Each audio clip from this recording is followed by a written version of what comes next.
हमारे प्रदेश कांग्रेस कमेटी के अध्यक्ष आदरणीय मदन मोहन झा जी, आज हमारे खास मेहमान और जिनको मैंने ग्रास रूट पे काम करते हुए देखा है। कभी कभी हमको लगता है ना कि हम तो बड़े नेता है, ये काम छोटा है। काम करने वाले के लिए कोई बड़ा छोटा नहीं, पार्टी का काम वो परिवार का काम है। छोटा सा छोटा काम करना चाहिए, वो जिनकी भावना है। और मैंने खुद अपने आंखों से उनको ऐसे काम करते देखा है। ऐसे आज के हमारे मेहमान और यूथ कांग्रेस के, ऑल इंडिया यूथ कांग्रेस के इंचार्ज हमारे साथी आदरणीय कृष्णा जी, आप सब ने टीवी पे देखा होगा। बहुत कम हमारी खबरें दिखाते हैं, पर वो न्यूज चैनल को भी खबर दिखाने की मजबूरी हो जाती है। ऐसे हमारे लड़ाकू ऑल इंडिया यूथ कांग्रेस के प्रेसिडेंट भाई श्रीनिवास जी, प्रदेश कांग्रेस कमेटी के पूर्व अध्यक्ष, हमारे बिहार कांग्रेस के सीनियर साथी अनिल शर्मा जी, हमारे ऐसे ही काउंसिल में हमारा पार्टी का रिप्रेजेंटेशन जो कर रहे हैं, मीडिया में हमारा बखूबी पक्ष रखते हैं, आदरणीय प्रेमचंद मिश्रा जी, वर्किंग प्रेसिडेंट धीरज जी, ज्योति जी, टुन्ना जी, आनंद शंकर जी, राजेश जी, बिहार प्रदेश यूथ कांग्रेस के हमारे नेता, अभी अभी राजनीति में आवाम के इश्यूज को लेके जेल जाना भी एक सौभाग्य होता है। ऐसा सौभाग्य जिनको प्राप्त हुआ, गुनाह करके नहीं, हाँ, गुनाह करके जेल जाना नहीं, पर आवाम के लिए लड़के अगर जेल जाना पड़े तो वो सौभाग्य है। यूथ कांग्रेस के कई साथी ऐसी लड़त में बार बार जेल जाते हैं। ऐसे बिहार प्रदेश कांग्रेस कमेटी के अध्यक्ष भाई गुंजन पटेल जी, दौलत इमाम जी, भाई कुमार रोहित, मंजित आनंद और उनकी टीम के सभी साथी, ऑल इंडिया यूथ कांग्रेस की ओर से अपॉइंट किए हुए दोनों हमारे इंचार्ज, बहुत सारे नेतागण आगे और यहां पहचान वाले बैठे हैं, सभी का नाम लेना संभव नहीं, परिवार के सभी भाइयों बहनों और साथियों, कहते हैं ना, बहुत आसान है नशा पिलाकर किसी को गिराना, बहुत आसान है नशा पिलाकर किसी को गिराना, अरे मजा तो तब है जब गिरते हुए को संभालो। एक और वो विचारधारा है भारतीय जनता पार्टी की, जो नशा पिलाकर आपस में लड़ा के लोगों को गिराती है और अपनी वोट बैंक की पॉलिटिक्स करती है। वो भारतीय जनता पार्टी की राजनीति है। और हम है कि अगर कहीं कोई लड़खड़ा के गिर भी रहा है तो उसका हाथ पकड़ के उसको ठीक करके आगे लेके चलते हैं। वो कांग्रेस की विचारधारा है, वो राहुल गांधी जी की विचारधारा है, वो सोनिया गांधी जी की विचारधारा है, जो आवाम के लिए चिंता करती है। मैं सभी से जो यहां बैठे हैं और बिहार के दूर दराज क्षेत्र में टीवी के स्क्रीन के सामने बैठे हैं, अपना मोबाइल लेके उसमें मेरी बात सुन रहे हैं, उन सब से गुजारिश करना चाहता हूं, क्या ये चाणक्य जी की भूमि है, ये भगवान बुद्ध और महावीर की भूमि है। यहां से आजादी के बाद भी बड़े बड़े नेता इस भूमि ने दिया है। यहां से मेरा बिहारी युवा देश के हर कोने में जाता है और जिस विकास के नाम पे वोट मांगते हैं भाजपा वाले, देश के किसी भी कोने के विकास के अंदर नींव देखो या चमकता कंगोरा देखो, उसमें अगर किसी का पसीना लगा है तो मेरे बिहारी बाबुओं का पसीना लगा है। आज उनकी हालत क्या हुई? क्या लॉकडाउन से पहले जिम्मेवारी नहीं थी सरकार की कि जो श्रमिक थे उनको सही सलामत घर पहुंचाया जाए? कोई दिक्कत नहीं आती, कोई दिक्कत नहीं आती अगर 3 दिन का प्लानिंग होता। हमारे पास 14,615 पैसेंजर ट्रेन थी। हर रोज 20 मिलियन, 2 करोड़ लोगों को देश के एक कोने से दूसरे कोने ले जा सकते थे। कोरोना सिर्फ पैसे वाले लोगों में था, गरीब के घर कोरोना नहीं पहुंचा था।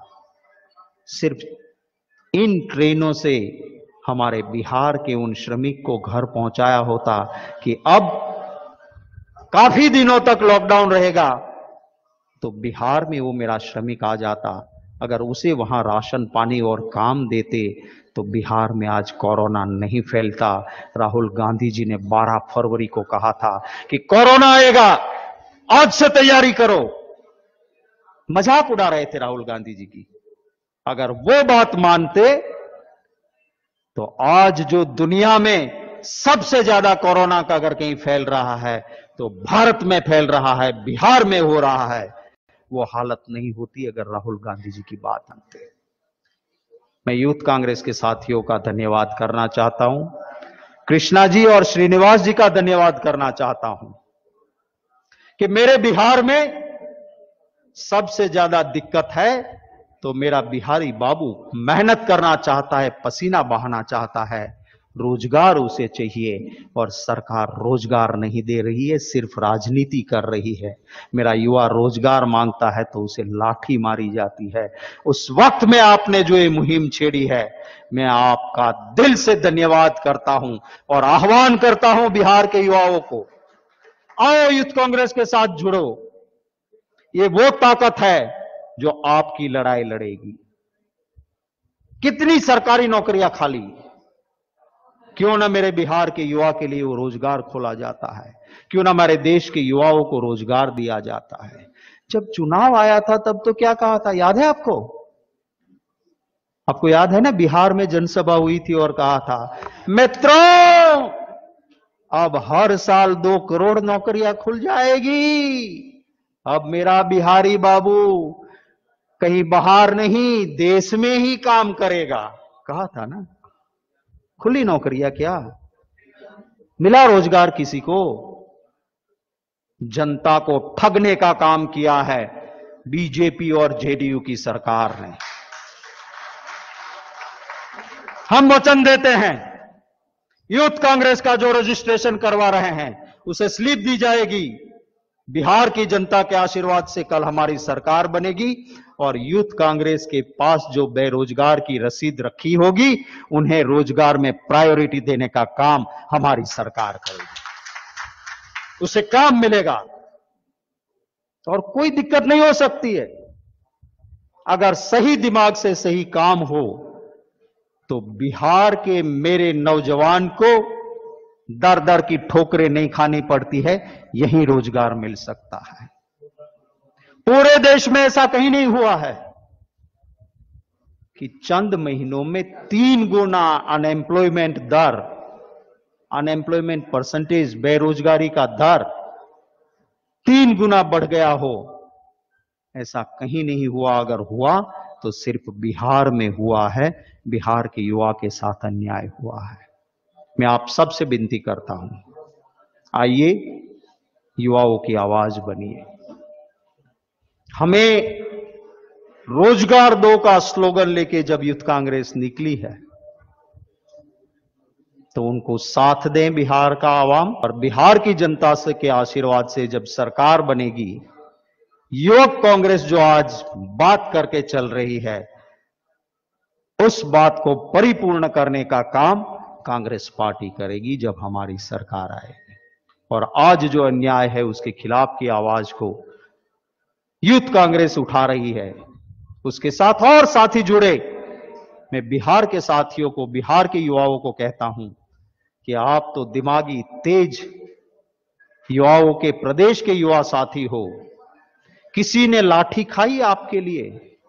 किसी ने आपकी बात सुनी? अगर किसी ने लाठी खाई, कोई झेल गया या आपकी आवाज बना, तो युवक कांग्रेस बना है, तो युवक कांग्रेस को साथ दे, आप सबके आशीर्वाद दे और उनके साथ जुड़े। इन्हीं लफ्जों के साथ मुझे भाई कृष्णा जी का मेरे ऊपर अधिकार है। आज मेरी थोड़ी दिक्कतें थी, पर उनका खास कहना था कि नहीं, किसी भी तरह से आपको वहां पहुंचना है। तो मैं आया आपके बीच में, आपसे बात करने का मौका दिया।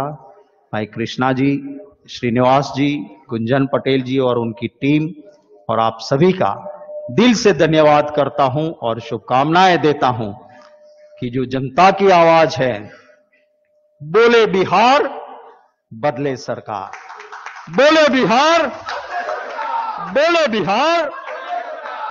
सरकार जनता के आशीर्वाद से बदलेगी और जनता के आशीर्वाद से उस सरकार में हमारा रोल होगा और बिहार के खोए हुए वजूद को हम वापस लाएंगे।